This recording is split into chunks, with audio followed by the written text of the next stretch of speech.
raadiyoo NuuralHudaati. Raadiyoon NuuralHudaa sagalee uummata bal'aati. NuuralHudaan soora qalbii Muslimaati. NuuralHudaa.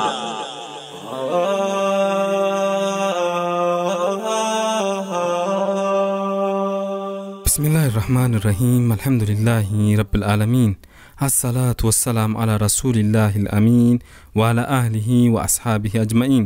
السلام عليكم ورحمة الله وبركاته. هردفتو NuuralHudaa كبجمو أكم جرتن الحمد لله ثم الحمد لله حي مربي قداتين هر أسنجا ولتدي بنجر نجيني بداده على من نساء نمي نجا يوجا جنر كيسنفون سجنتا سورة قلبي تنقلبي سنبو هرسا بروم سجايبا سنيف دبرسيتو كندي فني ولتدي جر هيا بس مي ودي فنو نويجل ولدان إسلام ما في مسهم تعاون تربان دبج أمساد الدم السجالي بركم لما فقدني سليم قال شاشمنة تندفهم ولدان كون قانون دفهم بكم تيجوتو مجلس أوروميا رارجت شنطاوني سودي فنو نيادس ولدان تعاون كايو قال ما في دول إسا بكبوت مجلس أوروميا علماء غرغدو مجلس غودين أرسلتا مجلس مقال شاشمنة دائيوان في درجات وامتشتا سيفامي في بيكسيجر مجلس أوروميا الراهو جنس بوردي الراهو بو جبريل عثماني في برسيسة بدرو محمد أكاسمس دايركتروتي درجوتا أستاذ يعقوب عبد اللطيف سجنتا هندي فما الرت أرجمون هاسا قدني جرو كيسمون هاسا إساني كيست جرما إن كايو إجو مجلس أوروميا وانتايف أكاسمس إجارة مطلبو كينيا فدو أكميد دم مسوما في نجينيا أمانتافيستا إبياتيف شورت هبأتشو كم galmaan osoo hin geessin hafne jirraa jedhan kanaaf waldaa kanaaf majlisni Oromiyaa deeggarsa barbaachisaa hunda akka godhu waadaa seenanii jiru. Durbuutonni majlisa Arsii Lixaa fi kan magaal Shaashamannee sirmaachuun ergaa gaggaarii dabarsanii jiru. Dhumarrattis namoota fi dhaabbilee adda addaaf waraqaa galataa kennuun sagantaan milkiin goolabamu odeeffannoon argamni mul'isa. Odeeffannoon jalqaba irratti qopheeffadhe kanum waan af booda itti deebina amgam sagantaa taacee nuka. Tole arri guyyaan Zulqeedaa 3 barkuma 1442 akka lakkoofsa jiraatti. Juun 13 barkuma 2021 akka lakkoofsa miilaadiyaatti. Akka lakkoofsa Itoophiyaatti immoo waxabajjii 5 barkuma 2013 yogguu ta'u guyyaan guyyaa Alhadaa sagantaan immoo soora qalbiiti. Qaama dadhabe boqochiisuuf qalbii yaadaan cinqamte abdachiisuuf dararama nama hubu salphisuuf onnee laaftee kakaasuuf sammuu mirqaansitee isin bohaarsuuf sagantaan soora qalbii kunoo dhiyaattee jirti. Hoggumallee huu torbaanitti al takkatan isiniif dhihaattu sagantaan soora qalbii amma jalqabdi. Sagantaa tana keessatti yaadota hubannoo cimsan jechoota mimmi'aawoon gurra isin buufna. Dhaamsa qabnuus keessa dabarfachaa isin gammachiisaa yaana. Soora qalbii. Soora qalbii. Sagantaa soora qalbii dhaddacha jaalalaatiin eegalla. Ita'aan sun qophii tafakkuriin uumamaalee adda addaa daawwan. Tana quba qabduunis waan ajaa'ibaatiin qalbii isin bohaarsina. Xumura irratti diraamaadhaan sagantaatiin goolabna. Amma suduudumaan gama dhaddacha jaalalaa tarkaanfanna. Dhaddacha jaalalaa, dhaddacha jaalalaa, dhaddacha jaalalaa, dhaddacha jaalalaa, dhaddacha jaalalaa, dhaddacha jaalalaa. Warra dhugaan wal jaalatu, warra karaa halaalaatiin walitti daamee bultii jaarrate, warra jiruu gaarii jiraachuu jiruutu wal himata. Himataa fi himatamaan yookiin ammoo himattuu fi himatamtuun dhaddacha irratti dhihaatanii jiru. Abbaan murtii kennuuf qophaa'ee jira. Abbaa moohatu walitti ilaalla. Dhaddacha jaalalaa. Iyyannoo jaalalaa. Qilleensi jaalalaa bubbisii halaala. Qilleensi jaalalaa bubbisii ilaala. Dooseen jaalalaa banamee jira. Reekisunnaa iyyannoo tokkoffaa. Assalaamu alaikum warahmatullaahi wabarakaatu. Hojjettoota fi qindeessitoota NuuralHudaa. Obboleeskeen Abbaas, obboleettiteen Fariyaa fi sheekeen Dr. Luwaawul Islaam hundi keessanuu rabbiif jechaan isin jaaladha. Aniin kun ilma dardaraati. Nam umrii 23ti. Alhamdulillaahi rabbil aalamiin. Aniin kun eega dhaladhee takka badii hin dalayn. Nama akka dhalateen jiru. Rabbiin guddaan badii irraa natisuu isaatiif halkaniif guyyaa is galatoonfadha. Alhamdulillaahi rabbil aalamiin. An biyya Arabaa kan jiraadha. Haga rabbiin naaf laaffis dalagadhee biyyattis man ijaaradhe jira. Waan bultii jaaruuf na barbaachisus hangi tokko ni qaba. Eega waan na barbaachisu hundaaf haal mijeeffadhee booda fuudhaaf qophaa'ee abbaa kiyyatti himadhe. Abbaan kiyyas intalta kanaaf laalee naaf qaadime. Intaltaan eega qaadimadhee waggaa 3 fi cinaa gahee jira. Akkuma naaf qaadimanii naaf kennaa jedhee gaafadhee ture. Garuu intalti xiqqoodha. Yeroo muraasa obsii naan jedhanii waggaa 2 tursiisan. Achi booda ammoo dhukkub koroonattu dhufe karaan cufame. Anis itti dhaquun naaf hin mijoofne. Isinis natti dhufuu hin dandeenye. an ilma dardaraati fedhiinnatti jira as biyya arabaa kanatti fuudhuuf ammoo aniin kun nam hinaaffii guddaa qaba jaartiin tiyya akka ganda arabaa daladdu hin fedhu gam birootiin harmeen tiyyas abadan achitti hin fuudhin naan jetti abbaan kiyyas gam aakiraa godaani rabbi rahmata haa godhuuf as biyya arabaa keessatti hayyam jireennaa hin qabu shurxaa dhiyeessaa jiraadha galuufis haalli mijaawaa miti fuudhuufis rakkinni kiyya isinii himee jira gam kaaniin fedhiinni jira akkanatti furmaatu wallaalee taa'uutti jira mee maal naaf dhaamtan obsaan isin eeggadhaa galatooma.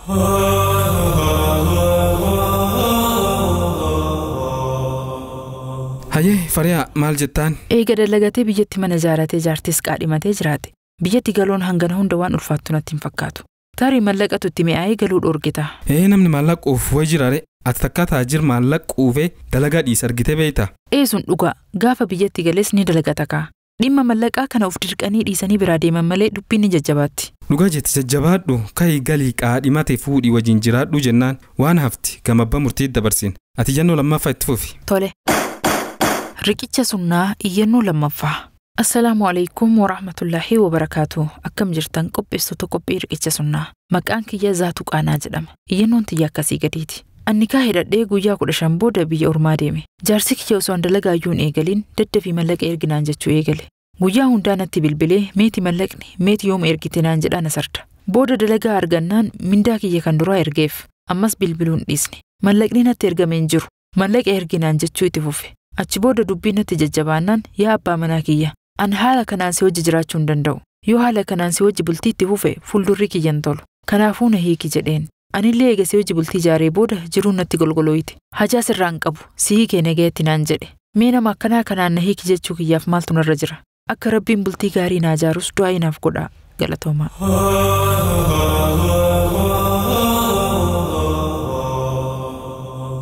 Maal dhaamtaaf abbaas? Eeganii ka hidhatanii guyyaa 15 booda biyyaa bahee jetteemi? Hojjattee is nyaachisuuf baatmoo akkam? Dalaydee jiruu isaa jijjiiruuf baate. Sila bakka isii isattuu bahuu qabaa mire namni dalagee isii bulchuu qabu is malee isii miti. Sila akki ta'uu qabu akkasi. Garuu nuti ilmaan namaa faallatti jiraannaa mire. Sun dhugaa waan faallaa dalaguutti nu gammachiisa rabbiin nu haa dirmatu jechuu malee maal jenna? Rabbi nuuf dirmata. Garuu jalqaba nutummaan ofiif dirmachuu qabna. Gaafa nuti faallaa shari'aa deemuu dhiisne dirmannaan isaanii dhufti. Osoo nuti faallaa shari'aa jirru dirmannaa eeguun gowwummaa natti fakkaatti. Dubbi dhugaa dubbatti duroof sirreessuu qabne. Mee nuti asumatti gabaabsina waan hafti gama abbaa murtii dabarsina. Amma gama dhaddacha jaalalaa ceena. Dhaddacha jaalalaa, dhaddacha jaalalaa, dhaddacha jaalalaa, dhaddacha jaalalaa, dhaddacha jaalalaa, dhaddacha jaalalaa. Warra dhugaan wal jaalatu, warra karaa halaalaatiin walitti daamee bultii jaarrate. warra jiruu gaarii jiraachuu jiruutu wal himata. Himataa fi himatamaan yookiin ammoo himattuu fi himatamtuun dhaddacha irratti dhihaatanii jiru. Abbaan murtii kennuuf qophaa'ee jira. Abbaa moohatu walitti ilaalla. Dhaddacha jaalalaa. Iyyannoo jaalalaa. Qilleensi jaalalaa bubbisii halaala. Qilleensi jaalalaa bubbisii ilaala. Dhaddacha jaalalaa iyyannoo tokkoffaa. Assalaamu alaykum wa rahmatullahi wa barakaatuh. Akkam jirtan qopheessitoota qophii dhaddacha jaalalaa. Iyyannoon tiyya akkasii gadeeti. Ani fi jaarsi kiyya eega addaan yaane waggaa 5 guunnee jirra. Gaafa duraa osoo nikaa hin hidhatin dura baatii 9 hamtuu walitti dalayne. Achi booda nikaa wajjiidhannee waggaa 3 wajji jiraannee wal dhabne. Amma eega addaan yaane waggaa 5 guunne. Waggaa 5 booda amma nama birootti heerumuu fedha. Isa barbaadee nikaa kanarraa buusi jedha ammoo qaadii bira dhaqee faskii barbaada. Galatoomaa.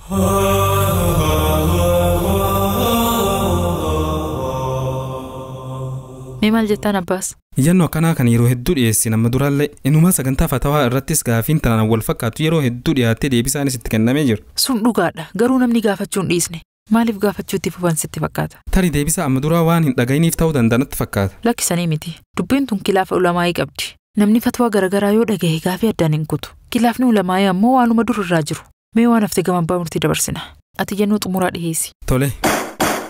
Dhaddacha jaalalaa iyyannoo lammaffaa. Assalaamu alaykum wa rahmatullaahi wa barakaatu. Nagaa fayyaa jirtu qopheessitoota qophii dhaddacha jaalalaa. Maqaan kee Faatu Qammaa jedhama. Iyyannoon tii akkasii gadiiti. Ani hiriyyaa intal kiristaanaa takka qaba. Intaltaan wajjin zinaa hojjannee jirra. Amma intalti tun islaamummaa qeebaluu feeti. Yoo isiin islaamummaa qeebalte anis karaa shari'aatiin nikaa godhadhee wajjin jiraachuu barbaada. Wanti kun akka shari'aatti akkamitti ilaalama? Ulaagaan an guutuu qabu maali? Obsaan isin eeggadhaa galatooma.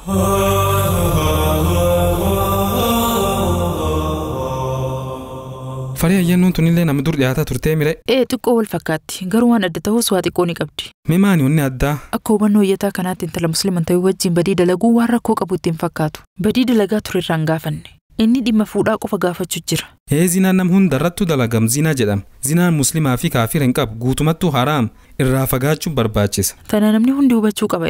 Hayyanu eegee agasum jenne waan tabba murtiitti dabarsina. Dhaggeeffattoota keenyan kabajamoo iyyannoon har'aaf kurfeeffanne hanganuma. Heeyyama rabbii guddaatiin murtiin dhaddacha kanaa kamisa galgala isiniif dhiyaatti. Dhaddachi har'aa goolabamee jira.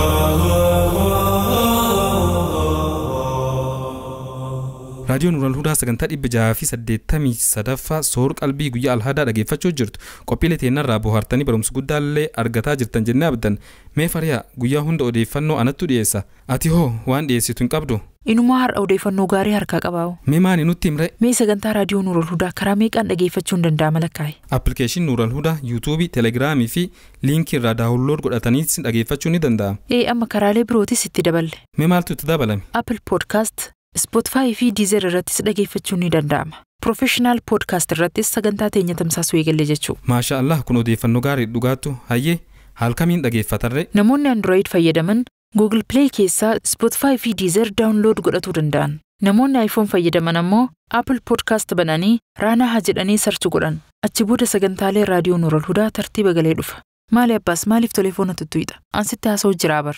Bar jiddumaan Spotify install godhuu jira kunoo amma xumuree jira. Jalqaba irratti muuziqaa hedduu naa fida. Hip hop, R&B, rock jedhe. Kan keessa kam filadha? Tokkos hin filatin. Beeyta Spotify jechuun akka teeppii duriisanii. Teeppii kaasetaan dhageeffatamoo? Akkamitti isaan wal fakkaata? Teeppiin durii sun gaafa jalqaba bittu qullaa dhufa. Kaaseeta tokkollee hin qabu. Achi booda situu kaaseeta barbaadee itti bitata. Yoo ati kaaseeta muuziqaa bitatte muuziqaa masii walleessa. Yoo ati qur'aanaaf nashiidaa bitattes waanumaatti itti bitte san si dhageessisa. Kanaafuu Spotify keessattis kaaseeta gaarii filachuu qabnaa jetta? Yeroo jalqabaa kana waan gaarii filachuu qabna. Yoo jalqaba waan gaarii filanne achi boodas wanti gaggaariin nuuf dhufa. Yoo amma muuziqaa filanne uf duras muuziqaa matol goota. Duub jalqabee maalaa filadhu? Fakkeenyaaf Sheek jedhi katabi. SHEIKH akkasitti katabi. Sheek jennaan maqaa sheekutii hedduu naa fidi. Sheek Sudees, Sheek Saadal Gaamdee, Sheek Ra'adal Kudrifaa. Sheekutii qur'aana qaraayyoo filatte waan hundarra caalu filatte jechuu. Haala kanaan jalqaba sheekutii 3 filadhu bira dabri. Hayyee sheekutii 3 filadhee eegasii searchi keessatti RAADIYoo jedhe kataba. Yoo feete NuuralHudaa jetteetis katabuu mirga qabda. Garuu RAADIYoo kanatu irra nama laafa. Hin jirre as keessa. Gama gubbaati top artists songs ka jedhu argartaa? Sanuma qabii gama bitaa harkisi. Amma arge. Achi booda podcast kan jedhu argita. Ni jira yoo isbaan ammoo sagantaaleen raadiyoo NuuralHudaa achi jal jiran. Sanumarraa kan barbaadde play gootee dhageeffata. Yoo feete download goota. NuuralHudaa follow gochuunis ni danda'ama. Namoota download nuuf ta'uu didee jedhaniif kun furmaata gaarii ta'a. Amma filannoo hedduu qopheessinee jirra. Karaa hedduun sagantaa keenya dhageeffachuun ni danda'ama. Maasha Allah dhageeffattoonni keenya kutaa tekniika NuuralHudaatiif du'aayii godhuu hin dagatinaa isiniin jenna. Angam sagantaa ittaantu taacee nure. San duraatii odeeffannoo takka dhaheessi. Tole. Dubbiin dubartii Afrikaa kibbaa yeroo tokkotti daa'imman 10 deessee addunyaa ajaa'ibsiisi. Dubartiin maqaan isii Goosii Ahmed Tamaaraa Sitool jedhamtu kan lammii Afrikaa kibbaa daa'imman hanganaa da'uun isii erga dhagahamee booda dubbii ijoo miidiyaalee ta'eera. Abbaan warraa isii ijoollee kurnaan dhalatan kanaan daran ajaa'ibsiifachuu himee yeroo garaatti baatu qorannoon 8 qofa agarsiisee jedhe. Ijoollee dhiiraa 7 fi durbi 3 hedduu gammad mirkees jiraa. Hedduu dubbachuu hin danda'u jechuun abbaan warraa isii Teeboo Teetoosii miidiyaalee biyyi sunitti dubartii gan 37 akka taati tooleen amma dur lakkuu deessee ijoolleen kun amma ganni isaanii 6 ta'eera. Haati kun ulfaa 729 booda wal'aansa baqaqsanii ulfa baasuu Caesarean section jedhamuun magaalaa Pretooriyaatti erga deessee booda fayyaa gaarii akka jirtu himameera. Qondaala Afrikaa kibbaa tokkos taateen kun dhugaan kan raawwate jechuun BBC'f kan mirkaneesse yoo ta'u qondaalii biraa ammoo haga ammaa ijoollee dhalatan kan ijaan akka hin argine hima. Riikoordi addunyaa kan galmeessu dhaabbanni Guinness World Record dhimmichi qorachaa akka jiru BBC'tti. Wayita ammaa riikardi Guinness al takkatti daa'imman hedduu dhalatanii lubbuun jiran jedhu qabattee kan jirtu. Haadha Ameerikaa wayita taatu ijoollee 8 godhatti. Dabre keessa dubartiin Maalii ganna 25 Haliimaa Siisee daa'imman 9 al takkatti kan deesse ogguu ta'u Morokootti fayyaa guutuu keessa jiru jedhameera. Ajaa'ibuma. Odeeffannoo nuuf dhiheessiteef galatoomii abbaas. Galatii kan kee hin badin. Dhageeffattoota keenya kabajamoo amma qophii tafakkurii fi tana quba qabduu wal duraa duubaan dhageeffannee walitti dachaana.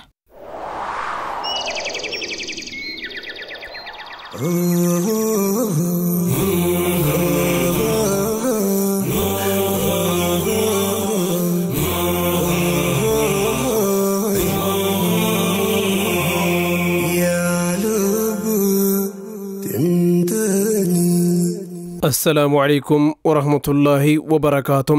أكم جرتم أردفتو تقبي تفكر في ربي كينياتين أردس أكما كناندرا أممالي ربي بك جراني بربانيم قراني والبرسي زراف والاتديبني جرم إمالا كينيارداتين بشان جلالين نم أفورا فراتم سنيوان قرطم ميلا كامين دمني كيسام توقو فلانيم ولين داو ونم أمم نيارداف داو ونم Angelfish جرمم Angelfish sanyiiwwan qurxummii bifa ifaa yookiin bright qaban keessaa isa tokko yoo ta'u akkasumas bifoota garagaraa hedduu qabaachuudhaan beekama. Sanyiin qurxummii kun sanyiiwwan adda addaa 90 ol akka qabu beekamee jira. Angelfish amaloota garagaraa kan adda ittiin ta'uu qaba. Fakkeenyaaf bifa jijjiirachuun amala qurxummii kanaa keessaa isa tokko. Adaduma umriin dabalaa deemuun yookiin ammoo soorata argatan irratti hundaa'ee bifa jijjiirataa jiraatu. Gama biraatiin saala jijjiirachuunis waan ajaa'ibaa rabbiin uumama kana badhaase keessaa isa tokko. Dhaltuun takka bakka barbaachisaa ta'e argametti saala isii gara dhiiraatti jijjiiruu dandeetti. Qophii kiyyaardhaatiin waa'ee uumama kana waan rabbiin naaf laaffise isiniif dhiyeessa. Haga xumuraatti nafaana turaan affeerraa kiyya.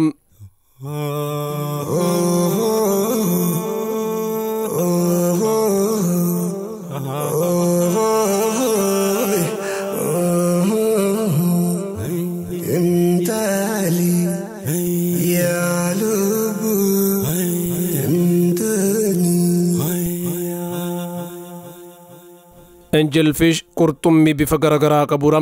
Diimam, cuquliisam, magariisam, gurraacham, keelloo yookiin ammoo wal makaa bifoota kanniiniitiin faayamuu danda'a. Sanyiileen gariin halluu sararaan tarraa'e kan qaban yoo ta'an warri bifa qulqulluu tokko qofa qabanis ni jiru. Qaamni qurxummii kana diriiraa fi qal'aadha. Kunis biqiltuuwwan bishaan keessa jiran jidduu seena. Karaa salphaan akka hulluuqu isa gargaara. Koola caafamaa jidduu fi gama duubaatii ni qaba. Dagalee lamaaniinis koola rifeensaan uwwifame qaba. Ijji isaa gurraacha yoo ta'u afaan isaa ammoo xiqqaara. Sanyiileen Angelfish hundi waan akka qoree fakkaatu qaama isaanii irraa qabu. Haa ta'u malee kan hundaatu bakka garagaraa jiraachuu danda'a. Gariin afaan irra, gariin mataa gubbaa yoo qabaatan kan dagalee fi eegee duubaanis qaban ni jiru. Walumaa galatti sanyiileen hundi waan qoree fakkaatu kan qaban ta'us bakki inni jiru garuu sanyii irratti hundaa'e garaagarummaa qaba. Sanyiileen Angelfish hedduun seentimeetira 20 hanga 30 dheeratu. Akkasumas aga kiloogiraama 1 ulfaatu. Warri kana irra xiqqaatanii fi kanneen caalanis ni jiru. Fakkeenyaaf sanyiin kooyi jedhamu seentimeetira 15 dheerata. Sanyiin guddichi giree kan jedhamu yoo ta'u aga seentimeetira 60 kan dheeratuu danda'uu fi akkasumas aga kiloogiraama 1.8 ulfaata. Qaamni qal'aa fi diriiraan qurxummii kana iddoowwan qurxummiileen biroo seenuu hin dandeenye akka seenu isa gargaara. Akkasumas diina jalaa miliquudhaafis qaamni kun haalaan mijaara.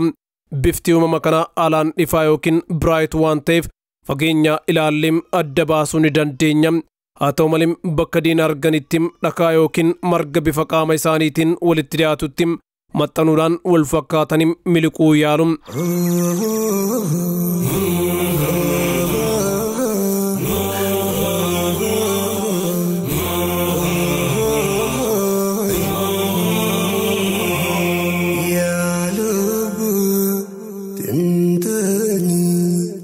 Angelfish qaama bishaanii kanneen akka garba Indiyaa, Atlaantikii fi Paasifik gama dhiyaa keessatti argamu. Bishaan ho'aa soqiddaawaa keessa jiraachuu filatu. Akka sanyiiwwan qurxummii hedduu qe'ee isaanii dhiisanii godaananii qurxummiileen kunniin bishaan jala hedduus osoo hin fagaatin garuma gubbaa dhiyaatanii daaku. Bishaan jala meetira 48 ol gadi hin fagaatanii. Baay'inni lakkoofsa qurxummii kanaa agana jedhamee himamuu baatus lakkoofsi isaanii haala amansiisaa irra akka jiru tilmaamama. Sanyiiwwan qurxummii kanaa keessa inni tarim rakkoo keessa jira jedhamee himame Blue Spotted Angelfish isa jedhamudha. Qurxummiin kun naannoo qarqaraatti haalaan dhiyaatee waan jiraatuuf sababa faalama bishaaniitiin lakkoofsi isaa xiqqaachuu irratti argama. Angelfish qurxummii soorata gosa lachuu sooratura. Hedduminaan uumama bishaan keessatti argamu kan spoonji jedhamu soorata. Dabalataan algee fi shirimpota xixiqqoos ni soorata. Warri gurguddaan uumamaalee gurguddaa kanneen akka jeelifish soorachuu danda'u. Qurxummiin kun rizqii isaa guyyaa guyyaa sosochee barbaaddata. halkan ammoo biqiltoota bishaana keessatti argaman jalatti dhokatee dabarsa. Qurxummiileen gurguddaan shaarkii fi baarakuudaan warra Angelfish adamsanii sooratanidha.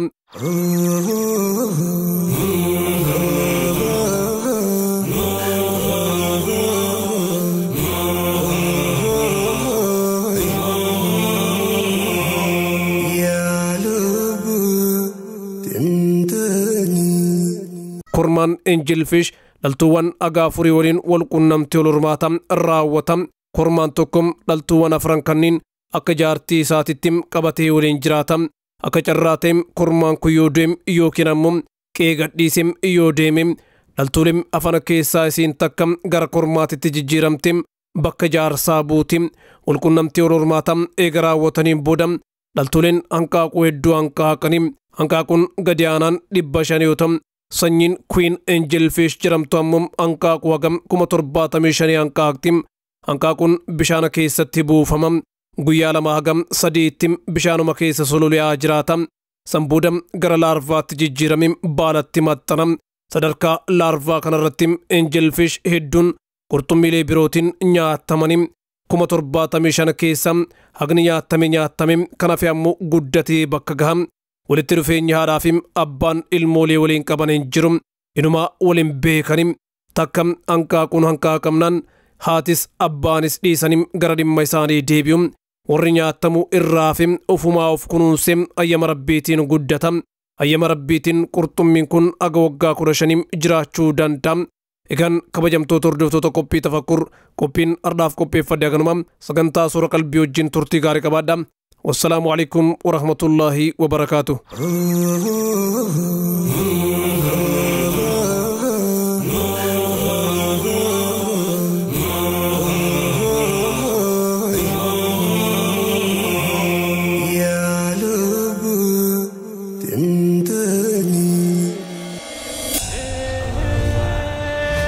قامت الدبي بقتشيسوف qalbii yaadaan cinqamtee abdachiisuuf dararama nama hubu salphisuuf onnee laaftee kakaasuuf sammuu mirqaansitee isin bohaarsuuf sagantaan soora qalbii kunoo dhiyaattee jirti. Soora qalbii. Soora qalbii. Namni dachee tanarra hanga jiraatu qaba. Gaafa guyyaan gahee gara irraa hafuun hin danda'amne gara du'aa imala. Garuu wanti du'aan wal fakkaatu kan du'aan dura namoota garii mudatutu jira. Sunis koomaa jedhama. Koomaa jechuun namni tokko follaalee yeroo dheeraadhaaf turu jechuudha.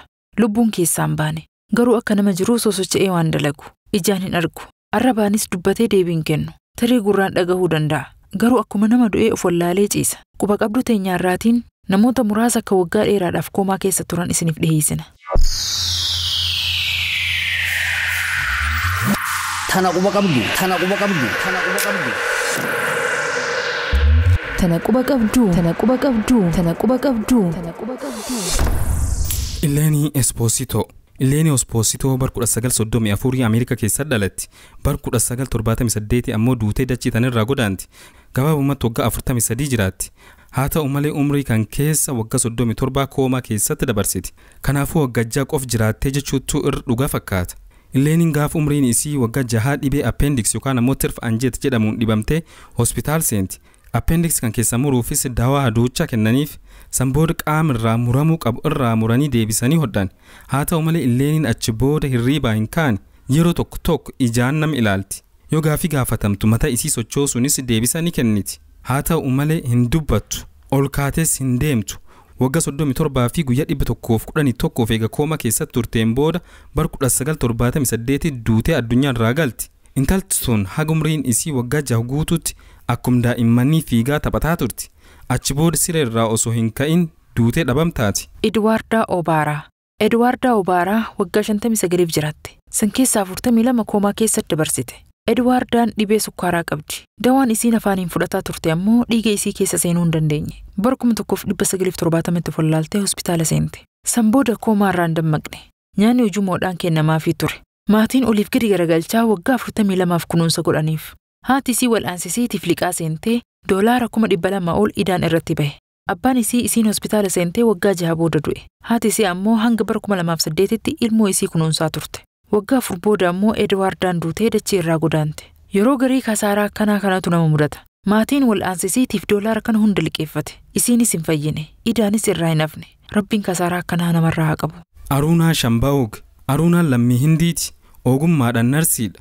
Waggaa 66 jiraatti. San keessaa waggaa 42 kooma keessatti dabarsiti.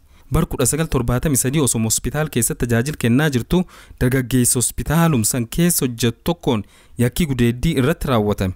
Dargaggeessi waggaa 25 Sohaanlaal Walmiilkii jedhamu hospitaalum keessatti akka namni isin arginetti Aruunaa waggaa 25 ukkaamsee gudeedi. Yeroo kanatti afaanii fi mormi isii qabee akka isiin hin iyyin godhaa ture. Kun ammoo oksijiiniin akka qaam keessa hin seenne godhe. Ujummoon oksijiinii gar sammuu geessus miidhamee dalagaa dhaabe. Kan booda gurbaan haajaa geeffate deeme. Aruunaan garuu haq guyyaa itti aanuu hin argamne. Osoman qulqulleessan isii gaggabdee laf dhoofte argan. Sanbood yaal duraa achumatti kennaniif yeroo sanitti waan gaafatamteef deebisa kennaa turti. Haa ta'u malee guyyaa muraasa booda kooma keessa seentee of wallaalti. Osuma halkan keessa jirtuu dhibee michii sombaa jedhamuun qabamtee bar 2015tti duutee addunyaa tanirraa galti. Kanarraa maal baranna? Rabbiin dhibee hedduu nurraa qabe. Dhibeen inni uume lakkoofsan qabu. Akkuma sagantaa kana keessatti dhageessan namni waggaa 40 ol siree irraa hin ka'inis ni jira. Nuti garuu yoo haa xiqqoo dhukkubsannee guyyaa 3 siree irra ciisnu Rabbiin kumachuu eegalla. Ofaa yaadannu tola inni nutti ooleef haa galata galchinuu isiniin jenna. Tana Quba qabdu, Tana Quba qabdu, Tana Quba qabdu. Tana Quba qabdu, Tana Quba qabdu, Tana Quba qabdu, Tana Quba qabdu. Kan dhageeffataa jirtan raadiyoo NuuralHudaa tan guyyaa alhadaa isiniif dhiyaattuudha. Amma gama qophii xumuraa tarkaanfanna. Draamaa Tunis Ni Dabarti qooda lammaffaa kutaa 14ffaa dhageeffannee walitti dichaana. Hayaahuma Tunis Ni Dabarti Tarraafi murteessee tanbiiraanii dhufti. Hayaahuma Tunis Numa qotti lubbuu ani haqte inshallah nirkatti. Tunis Ni Dabarti. Tunis Ni Dabarti. Barreessaa fi qopheessaan Abdul Jaad Ibrahim. Taatonni tuuta tabaroo. Tunis Ni Dabarti. Hayaahuma jireenyi dabaree namoonni markata warra bisaa hiree. Hayaahuma Tunis Ni Dabarti tarraafi murteessee tanbiiraanii dhufti.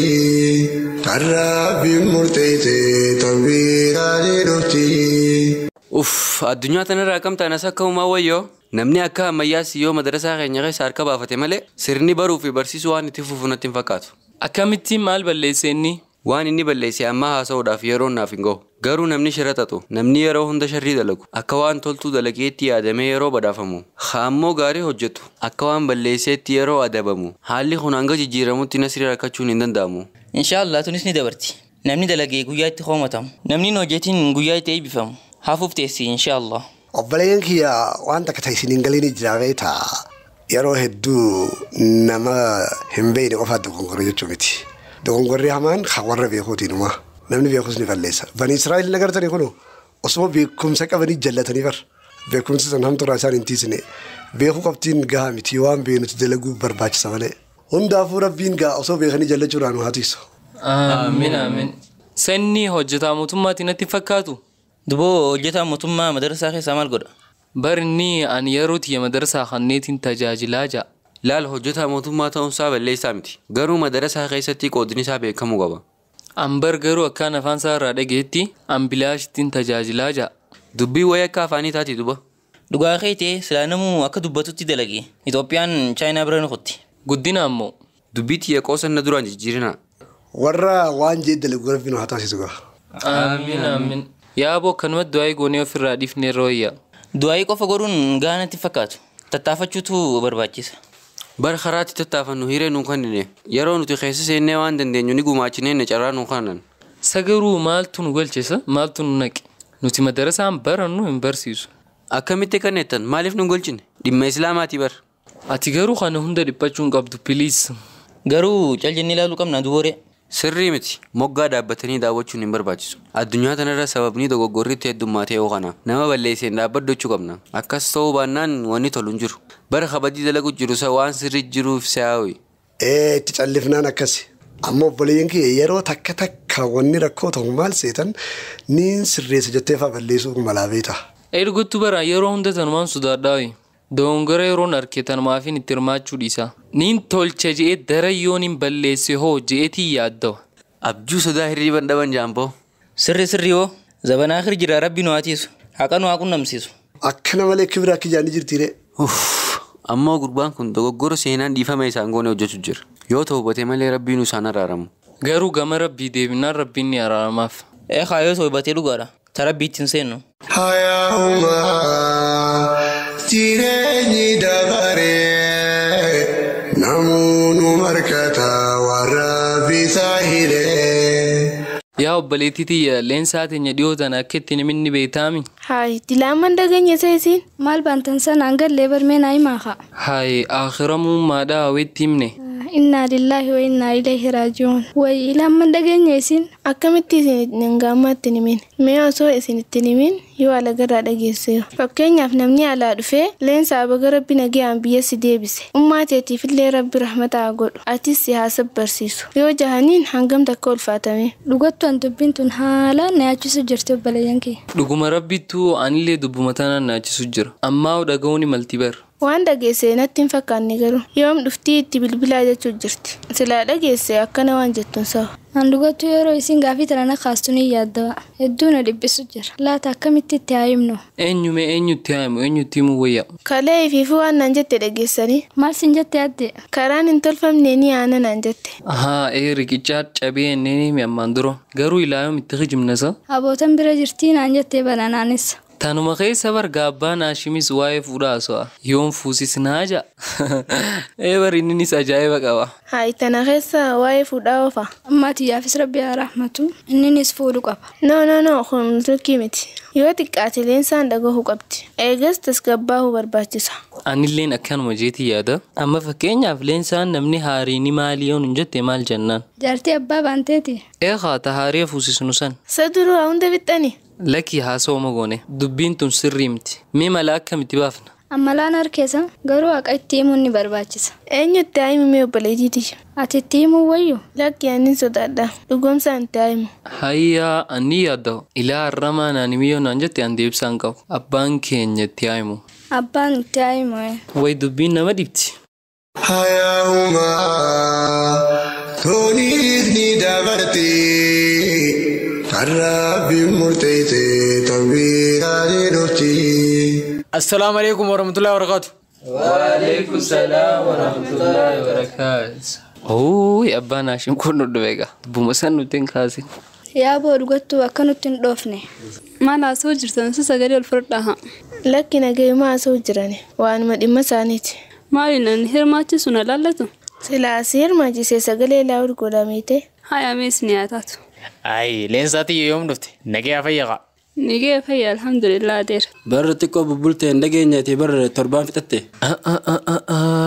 Akkamiin naan himin yoo sabatiin tiyya maaliin je'an gaafa deemtus naan himne yeroo galtus na iyyaame bakkuma durjii taate abbaa dhugoomsaa malee ani kun bar diinaa keetii miti rahimaa barboo. Abbaa Haashim maaliif dila kan hunda loltaan? Meetti dhiisbee mee baduma tiyya waan hin balleessanaa himee. Siifiin bilbila jeetumaa yaadu jira kaanii si bilbilli kunis laala kuma. Akkasii miti abbaa dhugoomsaa yoo silkiin si diddallee ijoollee manatti hin argin silaa amma dhugoomsaan kiyya birrisee dhufee na yaamami sumaa turraa hin qabne laal. Dhiifama adeer abbaan hiyyaa kuma shaahalamiinsa. Mee leensaa tiyyati nageeqa. Manti as dhiyoon tana wees jirtire haawwati yabiree gadee itti as hin dhufne beekta. Tunis yaada guddaa itti taatee jirti. Ummaan ta'amu. Aboon raawuska. Hin dhageenye siin lama jaarsadha raawusiin jeefoo taasoo hin dhageenye yoo wallaa jime. Dubbiif deemte abooti. Samaan dhiifnee hin jee jaarsu kun fitina nuqqaasuu deema. Rabbi nagaa naaf itti waa. Inshaallah ni dhufti. Yaa bakka nuti hin dubbanne gaammas. Rabbi nagaa naaf itti wee. Sila dahuu hiyya hanallee dhageessee natti tola. Hawwiin tiyya maal akka taate ni beektani? Mee nuuf himi. Ummaan tiyya yeroo nan ilmoon harkatiin sanitti yaaddu ishee jirti. Kanaafuu amma ummaan tiyyaa fi ilmaan kiyya yeroo suuraa wajjin kaan harkuun na gammachiisa. Footoo isaanii profaayila godhachuun natti tola. Hedduu nama gammachiisa. Namatti tola. Maaliif hafuura dheeraaf baafatte garuu? Anis guyyaan akka keetitti ilmaan harkadhu nawwe. Sanuma taanaan rabbi si ajaaru. Amiin. Leensaan barxana murra xiqqootiin hunda duraa kutte haadhaa fi abbaa ta'uun illee namatti tola. Nu hundaa'u rabbi nu haa jaaruga. Ilmaan gaggaarii nuuf haa هاخن صدواي نمجود دافع جلا ملي دردر جلا أمين جتني نيجان مالي فنجان آمين أكم يبارو قومسا تيتو يوم سيدين بركة ناس ترى ديميس فوسانجي نبوني بو جارسنا نراوسي سنجيبو تبينو تندليني واي يفيفو مشاكا براغ سيرا مال تاتيو سيلا من نجيني ينجيبر أبوسكا إيه كناي garuu bilqisaa barummaan tiyya dhufu baattee hojjetanii abshir taatee obboleettii tiyya siin geessa. Anis isin wajjiniin dhagaasa yaaddoyna. Lakki barati na diddee jirta. Bakka takkaa deene heddummaanne Marwaanii fi ana nu hundinuu. Humaa dhiisi naaf bilqisaa nuuni keenya hangaruu borumallee obsuu hin danda'u.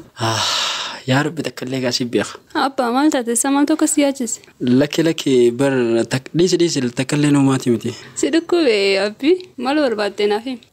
نجيان كبرين هذه حالو بيجتي تنا ندي بسلال. مالي بيتي ما تاتي.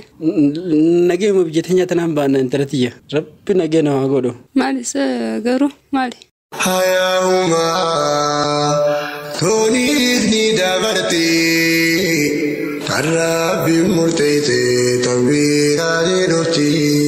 Taatota diraamaa fi qopheessaa diraamichaa obboleessa keenya Abdul Ibrahim guddoo isin galatoomfanna. Sagantaa teenya gola buundura odeeffannoo xumuraa qabda abbaas. Ni qaba. Hayyeetti fufi. Namtichi pirezidaantii Faransi kabalettiidhaan baatii afurii itti murame. Kibba Faransiitti daawwannaa hojii taasisaa kan ture pirezidaantii Emmanuel Macron namichi tokkoon kabalame. Viidiyoon miidiyaa hawaasummaa irratti qoodamaa ture naannoo magaalaa Vaalensiyaatti yeroo Macron gar namoota dallaa duuba dhaabbataniitti deemu agarsiisa. Achittis qondaaltota nageenyaan qabamuun dura namichi tokko hidhatee Macroniin fuularra kabale. Pirezidaantichi yerumsuun ariitiin naannichaa akka deemu taasifame. Akkuma pirezidaantichi kabaleen namtichi dhaadannoo bulchiinsi Macron haa kufu down with Macronism jedhu dhageessisee jedhameera. Namichi pirezidaantichi kabaluu isaa amanee jennaan manni murtii hidha baatii afurii itti mure. Namichi gochichi kan raawwate miira tasaa is keessatti uumameen ta'uu himullee abbootiin alangaa gocha hokkoraa ta'ee jedhamee raawwatamee jechuun falman. Namtichi leellisa sirna durii kanneen akka sirna moototaa fi seenaa Faransa barmee divaal akka ta'e ragaan argamuus man murtiitti himan.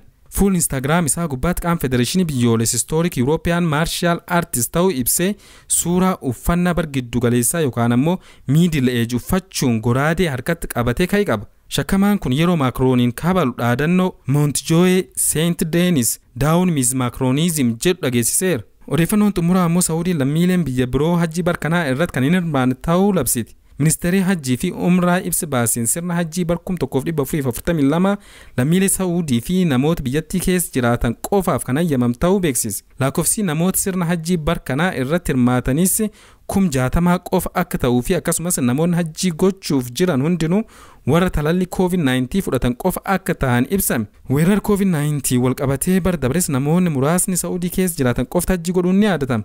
Eegaan kabajamtoota hordoftoota raadiyoo NuuralHudaa odeeffannoo har'aaf qopheeffadhaa ganuma waan nu dhageeffataa turtaniif guddoo isin galatoomfanna. Sagantaa Soora Qalbii guyyaa irraatis asumarratti goolabna. Hanga sagantaa itti aantu walitti deebinutti nagaa Rabbi keessa nuuf jiraadha. Jiruu qananii keessa qubadha. Milkii duniyaa akiraa argadha. Wassalaamu alaikum wa rahmatullahi wa barakatuh.